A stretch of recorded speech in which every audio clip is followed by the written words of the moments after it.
Meredith Poole had worked the front desk at the Moniteau County Farm Bureau Co-op for 22 years, and she had seen a fair number of things that didn't make sense to her at first.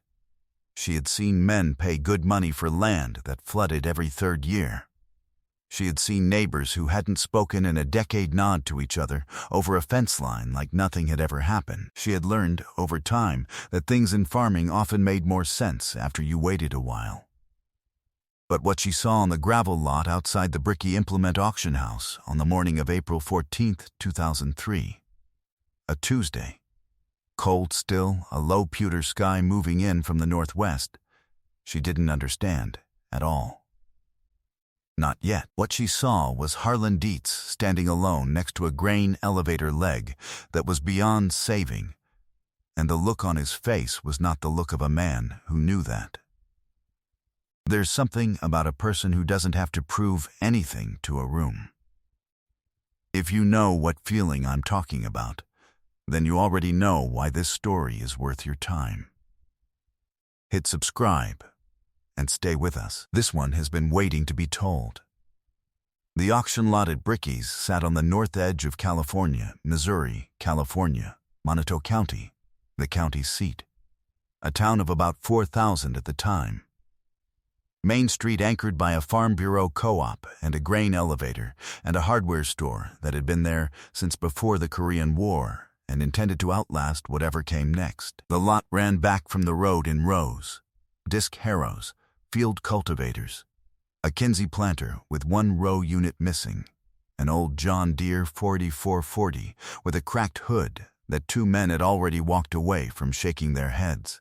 The April air was cold enough to see your breath if you weren't moving, and it smelled of iron and wet gravel and the diesel exhaust from a flatbed that someone had backed in near the road gate and left running.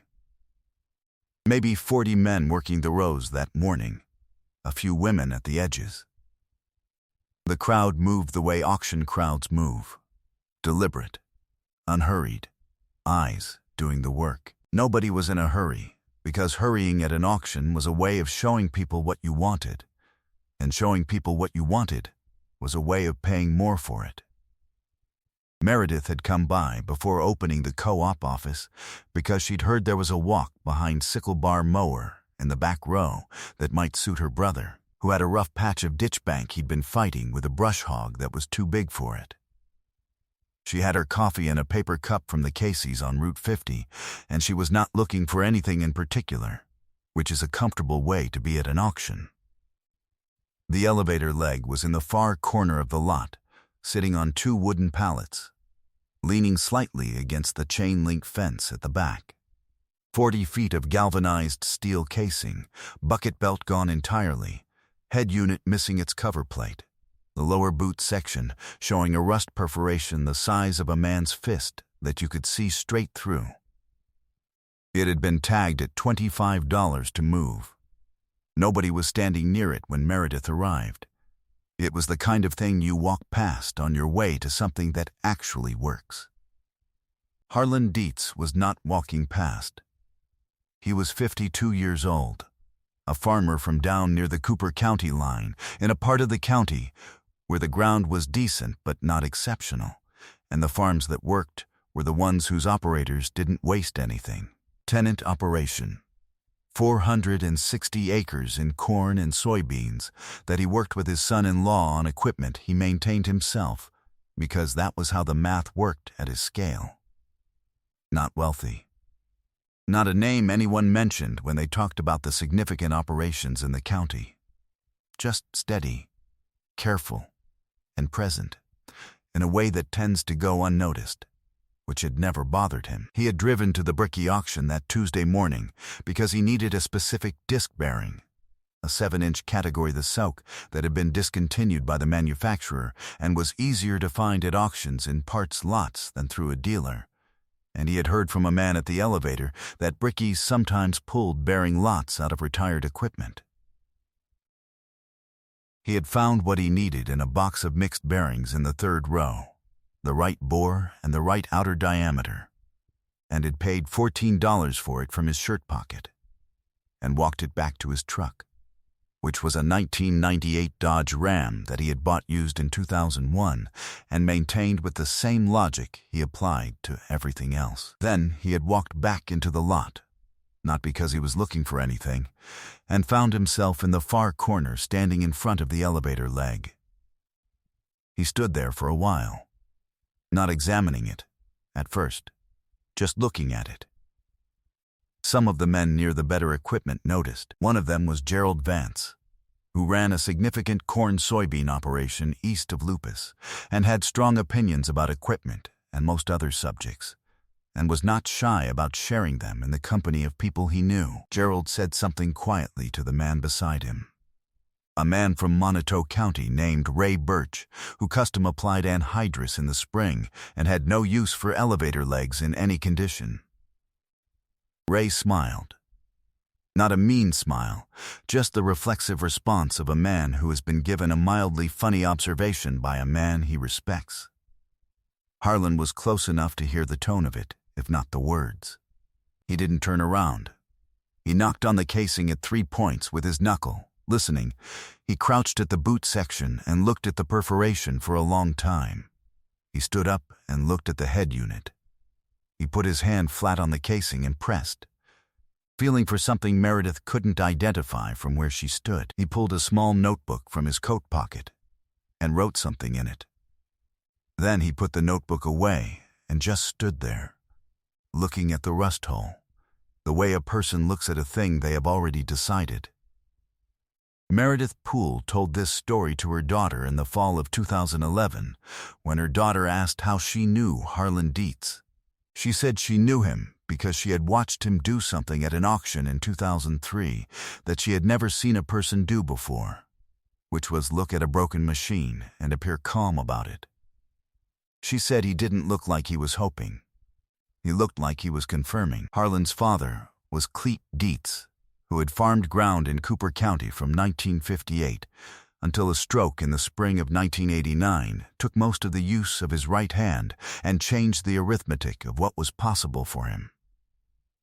He kept farming for a few years after, modified, slower, with Harlan carrying more of the physical work. He stopped farming entirely in 1993. He died in the winter of 1997, in January, at home, which was what he had wanted. Clete was not a man who had ever owned much. He had rented his whole life, beginning with 40 acres he sharecropped at 22 and expanding slowly over the years, never buying ground because the ground he could afford wasn't the ground he wanted, and the ground he wanted was never for sale to a man with his balance sheet. He had paid his notes on time and kept his equipment running through a combination of mechanical knowledge and a flat refusal to purchase anything he could not fix with what he had on hand. Not pride, exactly, just math. He had passed this on to Harlan the way he passed on everything, which was by doing it in front of him and not explaining it more than once. Harlan started going to the shop with him at age 8. At 12, he was handing tools. At 15, he was doing the work, and Clete was watching, correcting when something was wrong, saying nothing when it was right. Because saying nothing when it was right was the same as saying it was right, and Clete saw no need to be inefficient about it. What Clete knew about grain handling equipment came from 3 decades of maintaining his own and, for a stretch through the 1970s, doing it for neighbors who couldn't afford a dealer call and knew Clete would charge fairly and do it correctly. He knew bucket elevators the way he knew everything, not from a manual, not from a course, but from the inside of them, from what he found when he opened the head unit, and what he found when he pulled the boot shaft, and what that told him about what had failed and why. He knew the failure modes. The head shaft bearings, which went first on legs that were run wet. The boot shaft seal, which failed invisibly and let grain moisture into the bearing housing and ruined the bearing from the inside before anything showed on the outside. The belt splice, and why a bad splice always failed at the bottom of the cycle and not the top, which had to do with how the belt loaded when it came around the boot pulley under full grain weight. He knew that galvanized steel casing, even perforated by rust, was not structurally finished if the perforation was in the lower boot section and hadn't reached the leg seams or the head housing. He had told Harlan this in the mid-1980s while they were welding a patch on an elevator leg at a neighbor's farm in January. Both of them cold, working by the light of a drop cord hung from a nail, using a Lincoln 225 ACK stick welder that the neighbor had borrowed from his brother-in-law and didn't know how to run. Cleet knew how to run it. Harlan watched. He did not forget what his father said about metal, because his father did not say things about metal that weren't true. Cleet had been gone 6 years by the time Harlan stood in that auction lot in April 2003. But what Cleet knew was still there. It doesn't go anywhere. That is not a sentiment. It is just accurate. Here is what the men near the better equipment understood about the elevator leg in the corner. The bucket belt was gone, which was expensive. The head unit was missing a cover plate. The boot section had a rust perforation visible from 20 feet away. A 40-foot elevator leg in that condition was a part source at best, and not a rich one. $25 was about right for what it was. Here is what Harlan understood. The casing was galvanized 16-gauge steel, and when he knocked on it at 3 points, the tone was consistent. No hollow spot, no seam separation, no wall failure. The perforation in the boot section was in the lower corner, away from the intake throat, and it was a surface rust through on one face, not a structural breach. He had seen his father weld a patch on worse than that in an afternoon. The head unit was a standard Hutchinson-style design, and the missing cover plate was sheet metal fabrication.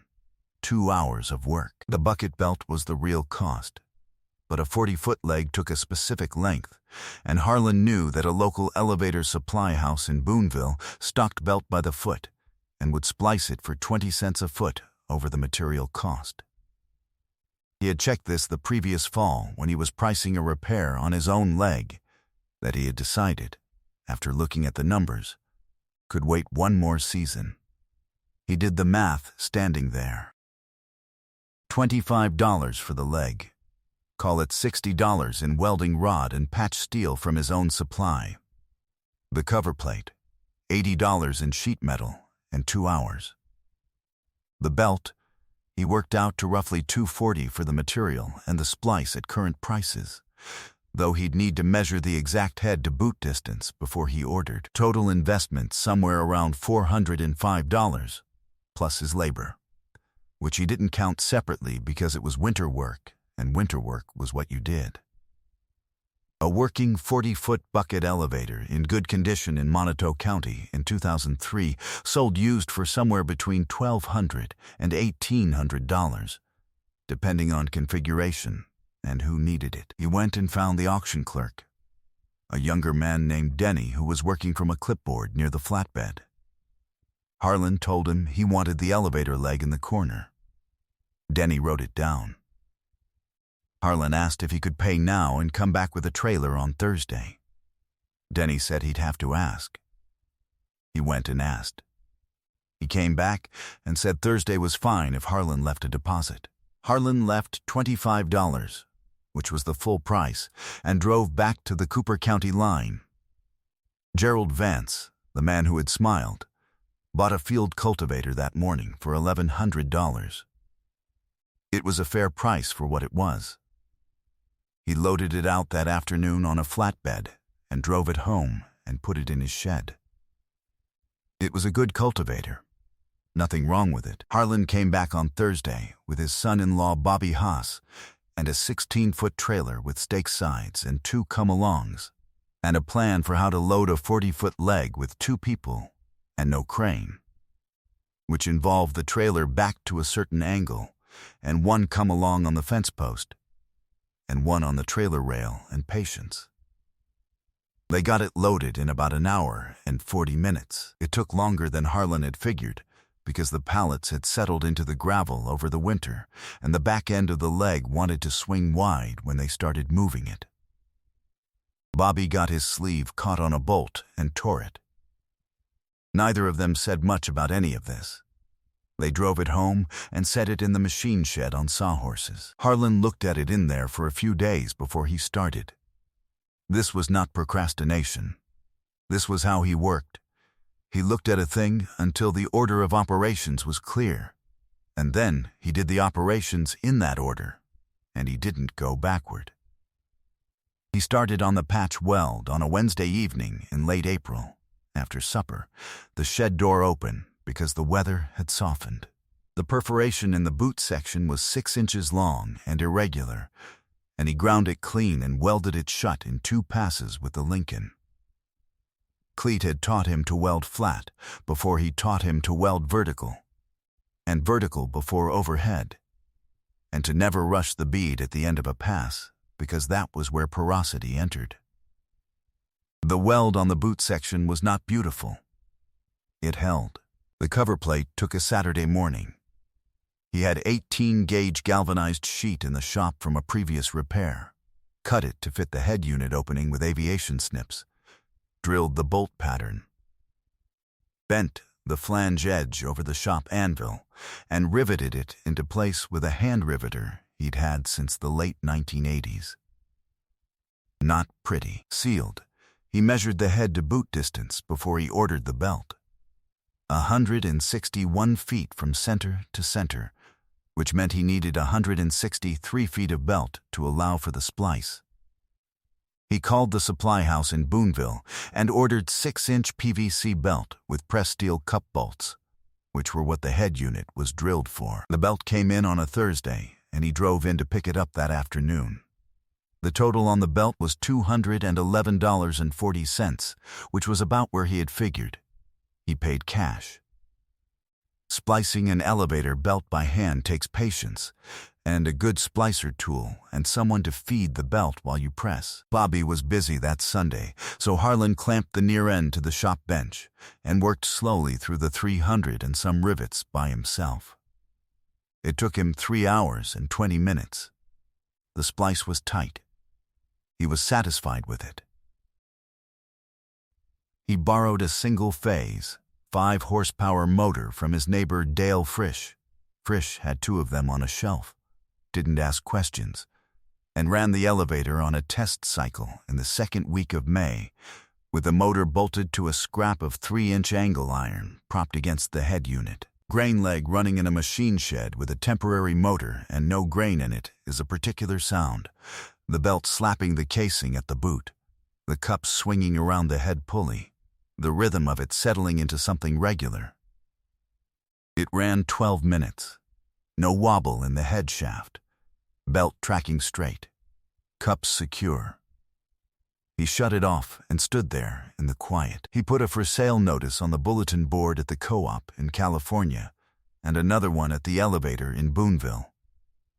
3 calls in the first week. 2 of them were tire kickers. The third was a farmer named Carl Pitzer from over in Howard County, who had been running grain into a flat storage building on a temporary auger setup for 2 seasons, and had a wife who had told him in so many words that the 3rd season was not going to happen. Carl drove down on a Wednesday evening in early June and looked at the leg in the shed for about 10 minutes. He ran it on Dale's borrowed motor. He walked around it twice and crouched at the boot section and looked at the patch weld. He straightened up and said the weld looked adequate. Harlan said it was better than adequate. Carl said he'd give $1,400. Harlan said he'd take $1,350 if Carl could load it himself and not come back to him with anything.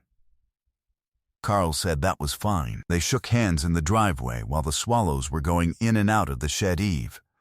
And then Carl drove back to Howard County. $1,350.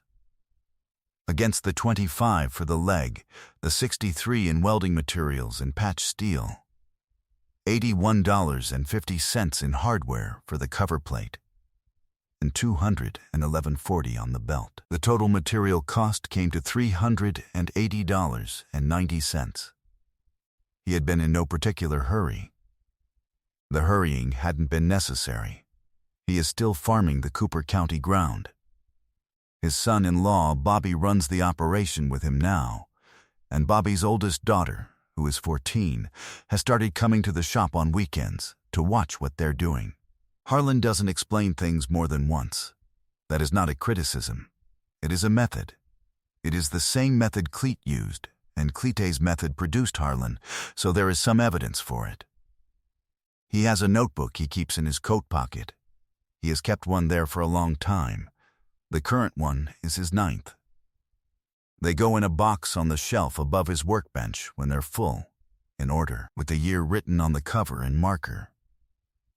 What Harlan Dietz had that the men near the better equipment didn't have was not secret knowledge. Any of them could have learned what Cleet knew about elevator legs. Any of them could have done the math on the belt and the patch steel while standing in front of a 40-foot leg in an auction lot. They didn't, because they had already decided it wasn't worth the time, and when a man has decided that, all the looking he does afterward is just a performance of considering something he already dismissed. Meredith Poole understood this eventually. She said so. She said she had watched Harlan that morning and thought he didn't know what he was looking at. Later she understood he was the only one there who did. Cleet Dietz knew what a galvanized leg sounded like when you knocked on it and the casing was still good. He knew what a rust perforation in a boot corner meant and what it didn't mean. He knew all of it, and he is gone, and none of it is gone. That is not a mystery. That is just how it works.